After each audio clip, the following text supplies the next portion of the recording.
of one question. I am the member for Brant. I proudly represent 2 Indigenous nations, 6 nations of the Grand River, Mississaugas of the Credit. I trust at least someone on this panel has probably visited my riding from time to time. So I want to talk about an issue that has been plaguing my tenure as a parliamentarian, as well as my predecessor, Mr. Phil McColman. I wrote a letter to Minister Haidu on December 21st, 2001. It read, "The Gawaweni School is a federally funded elementary and secondary school located on 6 nations of the Grand River Territory. For the past 30 years, the school has provided instruction to its students in the Mohawk and Cayuga language in grade 8, at which time English is introduced. There has been an application for funding in progress for several years for a new school to be built. The school is currently operating out of a privately owned lacrosse arena, and their need for a new building is urgent. The landlord has been extremely accommodating. However, the lease is subject to annual renewal. Therefore, the space is not secure and, most importantly, certainly not adequate for a school. The classrooms are cramped with no running water, and the majority do not have windows. The language instruction not only provides the students with an education, but also the foundation for their identity.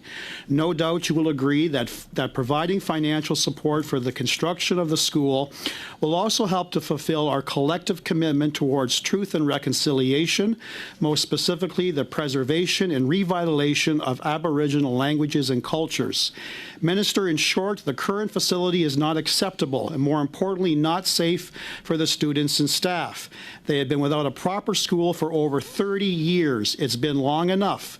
The school has the support of 6 Nations Council and a shovel-ready project which should be funded. I look forward to your reply." Well, I didn't get a reply.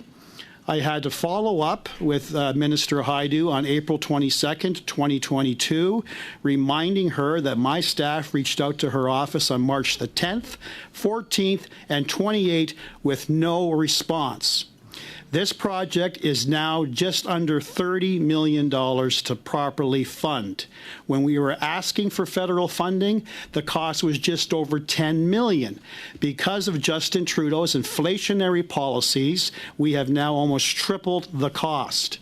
Justin Trudeau has spent close to $21 billion on consultants, but can't seem to find the money to fund this particular school.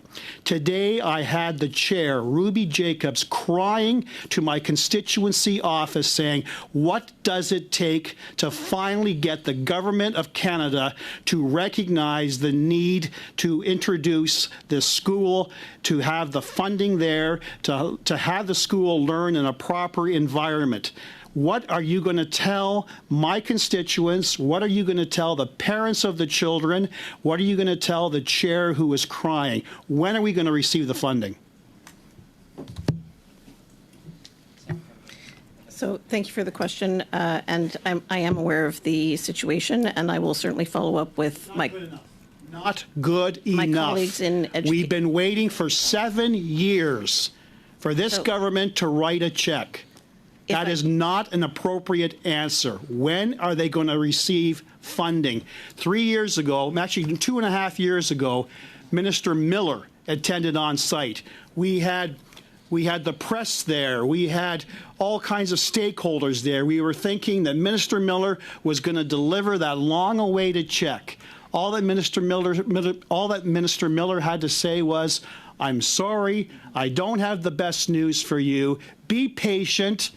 We are working on it. There are other priorities in our department, but you will eventually receive the funding."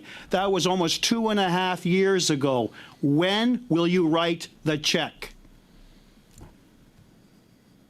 It's not my check to write, but I will follow up with the officials under whose program this fits. We do run schools at 6 Nations. That is not the only school in at 6 Nations. Why doesn't your minister, this is to Ms. Wilson, why doesn't your minister, Minister Haidu, have the professional courtesy to respond to members of Parliament who are duly elected to represent a number of Indigenous nations. Why do I have to plead and beg for a response? This is shameful, it is disgusting, and I hope you relay the message directly to her, how disappointed I am in the way that she conducts her ministry. Thank you. Okay. Thank you very much, Mr. Brock. Turning out.